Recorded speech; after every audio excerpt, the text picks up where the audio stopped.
নমস্কার বন্ধুরা, Arka home tuition চ্যানেলে তোমাদের সবাইকে স্বাগত। আজ তোমাদের গণিত প্রকাশ বইয়ের অধ্যায় 11 কোষে দেখি 11.2 অন্তবৃত্ত অঙ্কন করে এখানে বুঝিয়ে দেব। এর আগের ভিডিওতে আমি কোষে দেখি 11.2 একের দাগের আই এবং 2i এর অন্তবৃত্তটি অঙ্কন করে দেখিয়েছিলাম। তোমরা অবশ্যই সেই ভিডিওটি দেখে নেবে। আজকে তারপর থেকে শুরু করব। তাহলে শুরু করা যাক। দেখে নেব বইতে কি বলেছে। একের দাগের এই দুটো হয়ে গেছে আগের ভিডিওতে, আজকে এখান থেকে শুরু করব। একটি বাহুর দৈর্ঘ্য 6.2 সেমি এবং ওই বাহু সংলগ্ন কোণ দুটির পরিমাপ 50 ডিগ্রি ও 75 ডিগ্রি।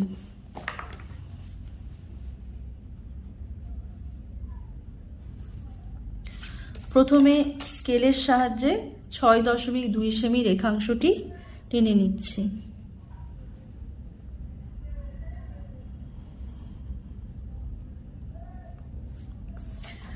এবারে চাঁদার সাহায্যে দুটি কোণ অঙ্কন করে নেব, 50 ডিগ্রি ও 75 ডিগ্রি।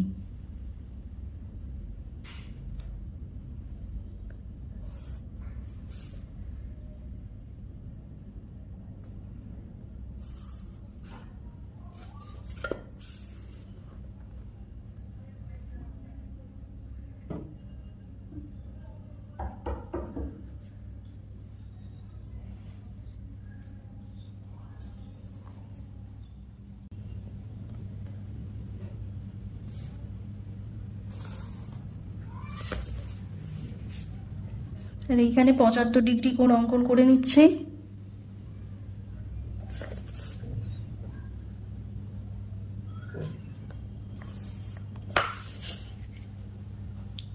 ছয় দশমিক, এটি 2 সেমি, এটি 50 ডিগ্রি, এটি 75 ডিগ্রি কোণ। এবারে অন্তবৃত্তটি অঙ্কন করার জন্য প্রথমে স্কেলের সাহায্যে একটি রেখাংশ টেনে নেব। এটি যে কোনো মাপের একটি রেখা, এটা টেনে নিচ্ছি। পেন্সিল কম্পাসের সাহায্যে 6.2 সেমি রেখাংশটি মাপ নেব, নিয়ে এই বিন্দুতে বসিয়ে 6.2 সেমি রেখাংশ কেটে নিলাম। তার নাম দিলাম এ, এটা বি। এবারে এ বিন্দুতে 50 ডিগ্রি কোণের সমান করে কোণ আঁকবো, আর বি বিন্দুতে 75 ডিগ্রি কোণ আঁকবো। প্রথমে পেন্সিল কম্পাসের সাহায্যে আমি দুটি কোণেই দুটি চাপ অঙ্কন করে নিলাম। সেই একই মাপের চাপ এ বিন্দুতে অঙ্কন করলাম এবং বি বিন্দুতে অঙ্কন করলাম। এবারে এখান থেকে 50 ডিগ্রি কোণের মাপটা নিয়ে নেব। পেন্সিল কম্পাসের সাহায্যে এই চাপ থেকে কেটে নেব। একইভাবে 75 ডিগ্রি কোণের মাপ নিচ্ছি, নিয়ে এইখানে বসিয়ে কেটে দিচ্ছি।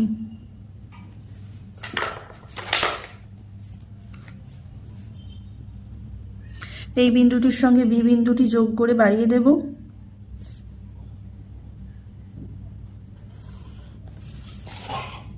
একইভাবে এ বিন্দুটির সঙ্গেও এই বিন্দুটি যোগ করে বাড়িয়ে দিলাম।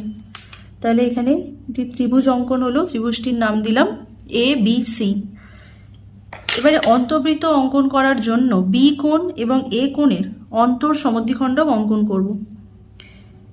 এই চাপেই আমি দুটি বিন্দুতে পেন্সিল কম্পাসের কাঁটা বসাবো। এইখানে একবার চাপ কাটলাম, চাপটির এই প্রান্তে বসিয়ে এখানে একবার চাপ কাটলাম। একইভাবে এটাতেও করব।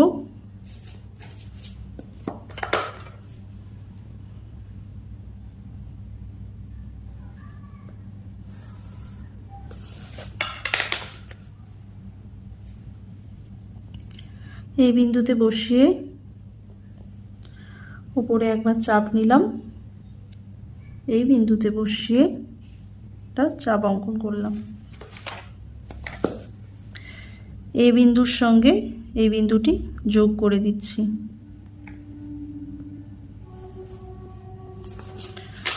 অন্তঃসমদ্বিখণ্ডক দুটির এটি ছেদবিন্দু, এটির নাম দিলাম ও। ও বিন্দু থেকে এ বি বাহুর ওপর একটি লম্ব অঙ্কন করব। ও বিন্দুতে পেন্সিল কম্পাসের কাঁটা বসিয়ে এবি বাহুর ওপর একটি চাপ এঁকে নিচ্ছি। এবারে এই চাপটির দুই প্রান্ত বিন্দুতে পেন্সিল কম্পাসের কাঁটা বসিয়ে এখানে একটি চাপ কাটছি। আবার এইখানে কাঁটা বসিয়ে এইখানে একটি চাপ কাটলাম।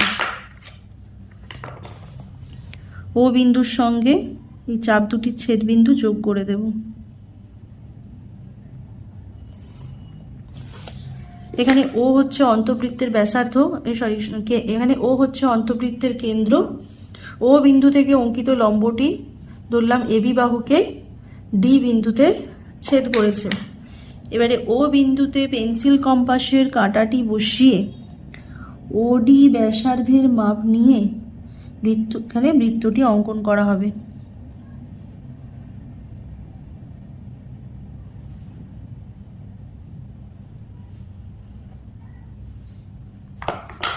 এবার এখানে আমরা লিখে নেব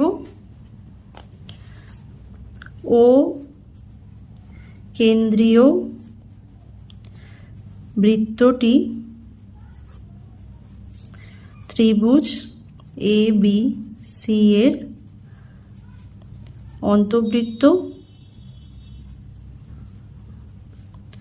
অন্তবৃত্তের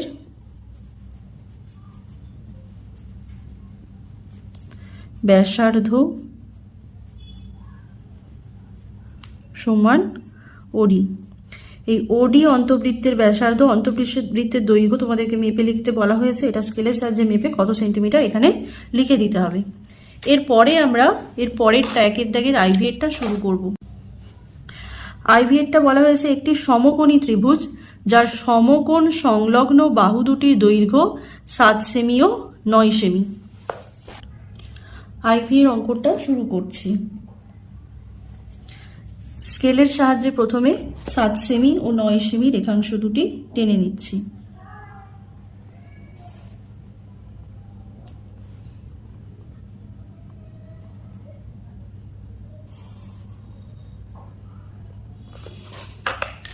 এটি 7 সেমি, এটি 9 সেমি।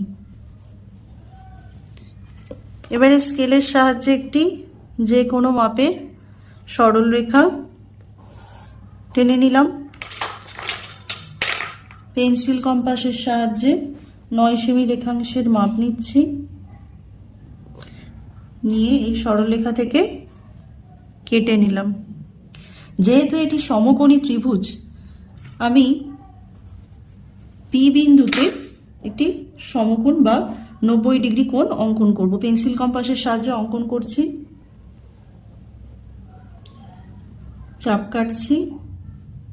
এখান থেকে এখানে একটি চাপ কাটবে, এই বিন্দুতে বসিয়ে এখান থেকে একটি ওপরে, এবং এই বিন্দুতে বসিয়ে এই বৃত্তচাপের ওপরে আরেকটি চাপ। চাপ দুটি ছেদ বিন্দুর সঙ্গে পি বিন্দুটি যোগ করে বাড়িয়ে দিচ্ছি।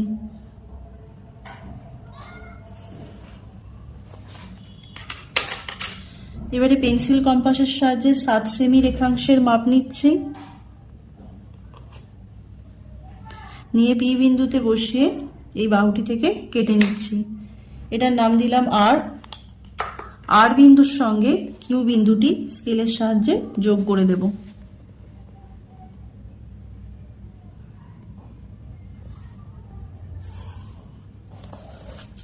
এখানে একটি ত্রিভুজ অঙ্কন হলো পি কিউ আর, যার একটি কোণ 90 ডিগ্রি এবং 90 ডিগ্রি কোণ সংলগ্ন একটি বাহু 9 সেমি এবং অপর বাহুটি 7 সেমি। অন্তবৃত্ত অঙ্কন করার জন্য কোণ পি এবং কোণ কিউ এর অন্তর সমদ্বিখণ্ডক অঙ্কন করব। কিউ বিন্দুতে বসিয়ে এখানে একটি বৃত্তচাপ নিলাম, এইখানে বসিয়ে এখানে একটি বৃত্তচাপ নিলাম। একইভাবে এইখানে বসিয়ে কিউ বিন্দুর সঙ্গে এই অন্তঃসমদ্বিখণ্ডক দুটি ছেদ বিন্দু যোগ করে বাড়িয়ে দিলাম। একইভাবে পি বিন্দু থেকে এই বৃত্তচাপের দুদিকে বসিয়ে অন্তঃসমদ্বিখণ্ডক অঙ্কন করছি।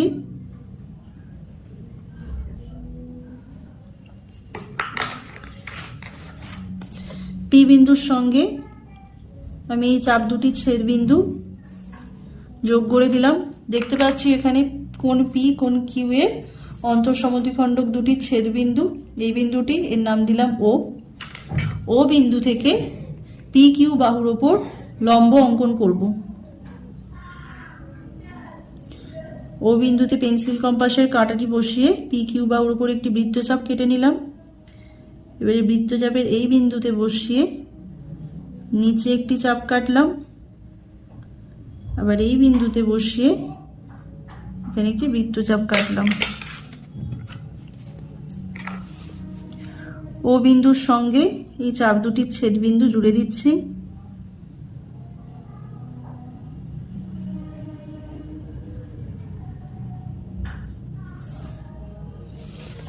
ধরলাম ও বিন্দু থেকে অঙ্কিত লম্বটি পি কিউ বাহুকে এস বিন্দুতে ছেদ করেছে। এবারে ও বিন্দুতে পেন্সিল কম্পাসের কাঁটাটি বসিয়ে ও এস মাপটি নিয়ে অন্তবৃত্তটি অঙ্কন করব।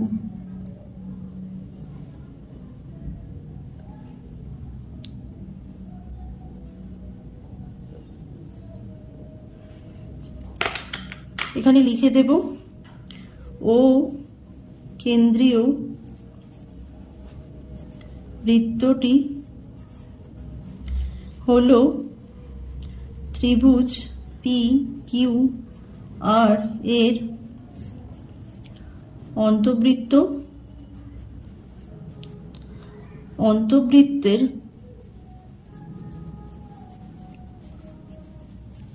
ব্যাসার্ধ সমান ও এস। স্কেলের সাহায্যে ও এস রেখাংশের মাপ নিয়ে সেটা তোমরা কত সেন্টিমিটার এখানে লিখে দেবে। এরপরে ভি এর দাগেরটা দেখে নেব। একের ভি এরটা কি বলেছে? একটি সমকোণী ত্রিভুজ যার অতিভুজের দৈর্ঘ্য 9 সেমি এবং অপর একটি বাহুর দৈর্ঘ্য 5.5 সেমি।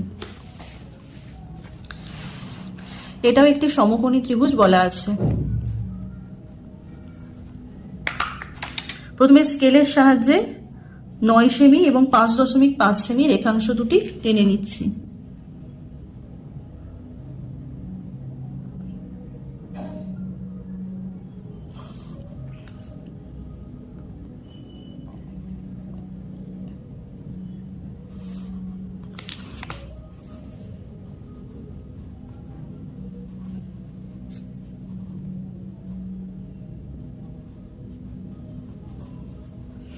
এবারে ত্রিভুজটি অঙ্কন করার জন্য একটি যে কোনো মাপের সরলরেখা টেনে নেব।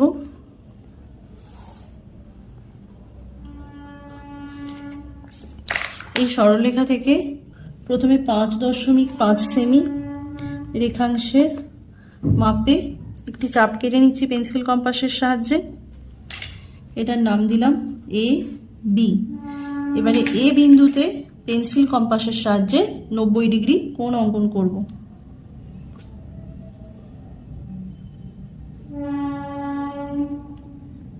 এই বিন্দুতে বসিয়ে এখানে একটি চাপ কাটবে, এই বিন্দুতে বসিয়ে এখানে একটি চাপ, ওপরে একটি চাপ, আবার এই বিন্দুতে বসিয়ে এই চাপের উপরে আরেকটি চাপ। এবার এই চাপ দুটির ছেদবিন্দুর সঙ্গে এ বিন্দুটি যোগ করে বাড়িয়ে দেব।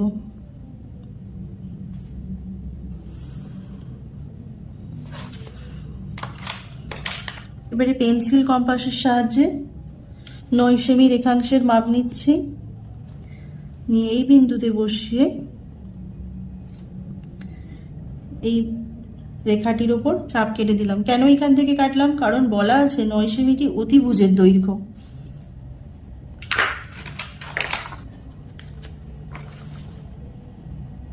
বি বিন্দুর সঙ্গে এই বিন্দুটি যোগ করে দিচ্ছি। এটার নাম দিলাম সি। এবিসি ত্রিভুজ পেয়ে গেলাম। এবারে একইভাবে কোণ এ এবং কোণ বি এর অন্তঃসমদ্বিখণ্ডক অঙ্কন করব।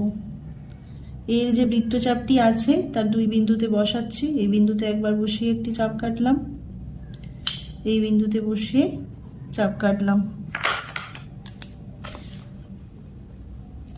এ বিন্দুর সঙ্গে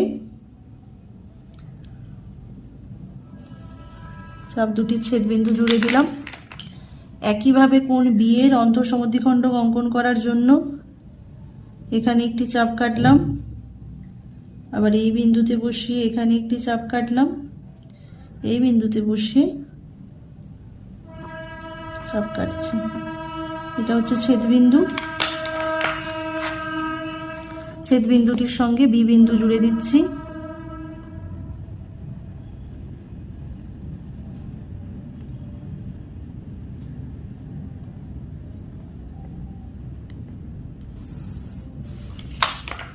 কোণ এ এবং কোণ বি এর অন্তঃসমদ্বিখণ্ড দুটি ছেদবিন্দুটির নাম দিলাম ও। ও বিন্দু থেকে এবি বাহুর ওপর লম্ব অঙ্কন করব। ও বিন্দুতে পেন্সিল কম্পাসের কাঁটাটি বসিয়ে এবি বাহুর ওপর একটি বৃত্তচাপ টানলাম।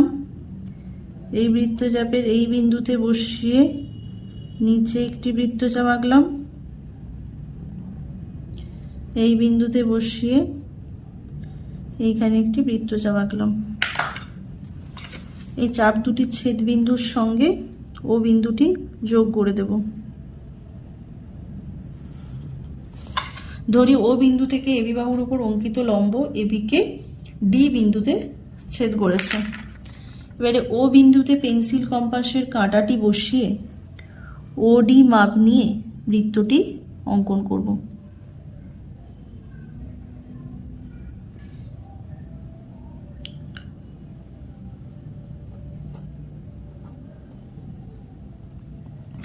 এখানে লিখে নেব ও কেন্দ্রীয় বৃত্তটি ত্রিভুজ এ বি সি এর অন্তবৃত্ত। অন্তবৃত্তটির ব্যাসার্ধ সমান ওডি।